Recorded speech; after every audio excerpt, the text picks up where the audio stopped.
Hello everyone, I'm George from Ireland and here I am at Windsor Castle. So behind me you can see St George's Chapel.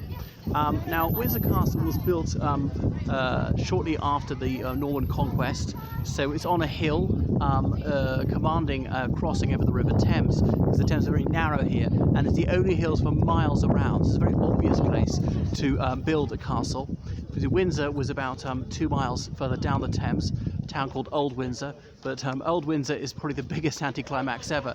You think it might be very ancient and historic, but in fact is bitterly disappointing. It's just a very ordinary 19th century town now. So here we are in Windsor. People occasionally call it New Windsor. Anyway, so in this small town of Windsor, there's an army barracks. The Coldstream Guards are there at the moment, and they're there permanently. I'll show you an example of a Coldstream Guard.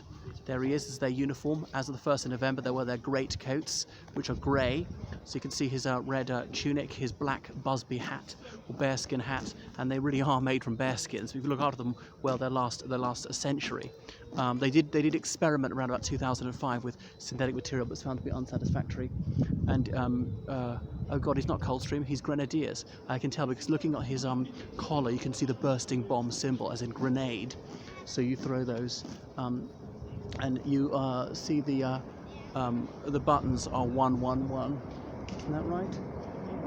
Rather than the different ones, rather than like 222 buttons coming in 2s or 3s and so on. Because I thought the Coldstreams were first founded before the Grenadiers. Never mind. They're these 5 regiments of foot guards. You see them here. You see them outside Buckingham Palace. Founded in, I think the order was actually Coldstreams, then Grenadier Guards, then Scots Guards, then Welsh Guards. Then Irish Guards, and then Welsh Guards last. But don't want to be distracted about them. I want to talk more about Windsor Castle. So it was expanded, it's built in many different phases, and this is the largest inhabited castle in the world. And so it's right in the middle of this lovely town of Windsor. And that's why in 1917 the British royal family, von Saxe-Coburg-Gotha, they changed their name to Windsor in honour of their favourite castle, because the First World War was on and there was prejudice against all things Germanic. The North Sea, we used to call it the German Ocean, but people said, well, let's just call it the North Sea, which is ironically what the Germans call it. Or also the Alsatian dogs German Shepherds started calling them Alsatians. And then look, that's out to the town, but only VIPs get to come in that way. And then through here a bit we can't go through, to there's children playing.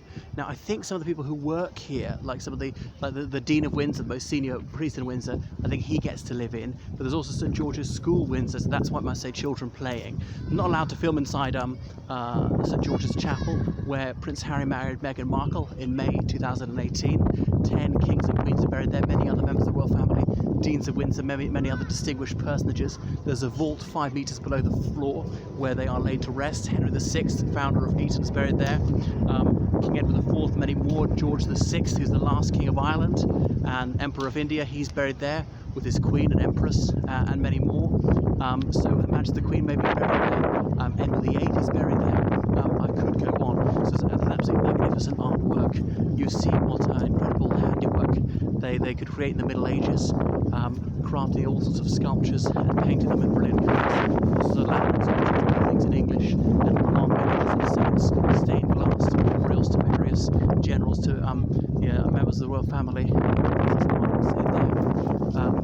Anyway, so over here we got the canons' houses and the minor canons. A canon is a senior priest. I don't quite get who gets to be a canon. And St George's Chapel is where the Knights of the Garter meet. In 1348, a lady's garter fell down, and King Edward IV gave it back to her. People thought it might have been a lascivious gesture, but he said it's not remotely, and in fact it's such an honourable thing, I found an order of chivalry called the Order of the Garter. And so if you're a Knight of the Garter, you put KG behind your name. Chivalry as in a knight's behaviour, like chevalier, knight in French. And so they meet there, men and women who are given that various honours, like Lord Butler of Brockwell, who's head of the civil service. He was made a member of it, is held for life. Juan Carlos of Spain, he was a member of it, the Queen's a member of it, and on and on. So once a year in the summer they meet there in their ceremonial robes. Prince Andrew is a Knight of the Garter, but I think he'll be given the ceremony. And over here you see that cross of St George, and it says On y soit qui mal y pense on the Garter, because that's the Edward IV said in French, because that's what they spoke in those days, shame upon him who thinks badly of it. So that's their motto, on y soit qui mal y pense. And obviously that's one of the mottos of the royal family. And then up here in this tower, look at it's like a coat of arms with an eagle on the left though. It should be is it another lion or something, or a unicorn, and then a lion on the right. So extremely worth visiting. And one of the few advantages of Barracks is that it's actually quite sparse. You know, if you look around, you're not allowed to film or photograph there in St George's Chapel, Windsor. It was built in many different phases. Sir Christopher Wren, he grew up at Windsor because when he was 3, his father was made dean of Windsor. And he had a house right by the river, which is now the Sir Christopher Wren House Hotel. And he helped later on design some of the expansions of the castle. Obviously, he rebuilt London with the Great Fire of London, most famously St Paul's Cathedral, where he's buried. And then it says in Latin above his tomb, if you want his memorial, look around you. And there you can see the Albert Memorial Chapel, where Prince Albert was initially buried in under the floor in there, not on this side, on that side. But then when the mausoleum was built in 1862, he was exhumed and reinterred. This is a memorial to Leopold, one of Queen Victoria's sons, and to Prince Eddie. His name was actually Albert Victor. That was Queen Victoria's eldest grandson, the son of her eldest son, Edward VII. So Prince Eddie was supposed to be king in time. He was the eldest grandson of the eldest son of the reigning monarch, the same position that Prince William is in today. But he died at the age of 28 of pneumonia. People were saying it was syphilis. There were rumours it was gay. People false accused him of being Jack the Ripper. People false accused him of all sorts of things, like being part of the Cleveland Street scandal with underage male prostitutes. But anyway, there's a magnificent memorial there. Some of these are just a stone slab. You can't get into the vault underground where lots of monarchs are buried to see their tombs. Unfortunately, that's private. Anyway, so well worth visiting, the largest inhabited castle on Earth. So some of the cannons and minor cannons, there may be some gardening. So the place is absolutely complete with history. It really is a cornucopia if you're into royal and ecclesiastical history. And here's the deanery. I'm guessing this is where the dean lives. I don't actually know. And there are all sorts of guides here to help you.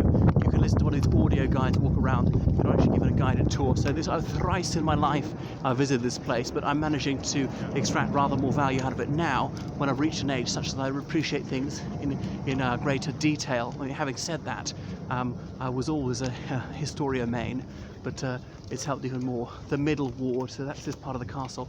The shop. You have to have the gift shop, don't you? Okay, and then here's this Norman round tower, like a classic Motte and Bailey, and obviously was expanded more and more, but was built around it. The one thing about this is the best place to knock a castle down is at the corner. There isn't a corner. That's why they made it round. And then look down into this little moat, which is this garden there. So there's just extraordinary delicacy and grace to the artwork if you manage to go inside the chapel. Most exceptional attention to detail, so it's unutterably exquisite. I most warmly recommend you do take a good gander around there. Anyway, in a moment I'll be able to show you that we're on a bluff which commands a vista over the River Thames. So here we are in Berkshire.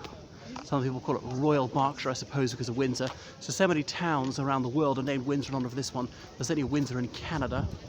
Well, there's Windsor Park near Belfast. Where else is there a Windsor? Obviously, the British royal family, there would be, what's the name?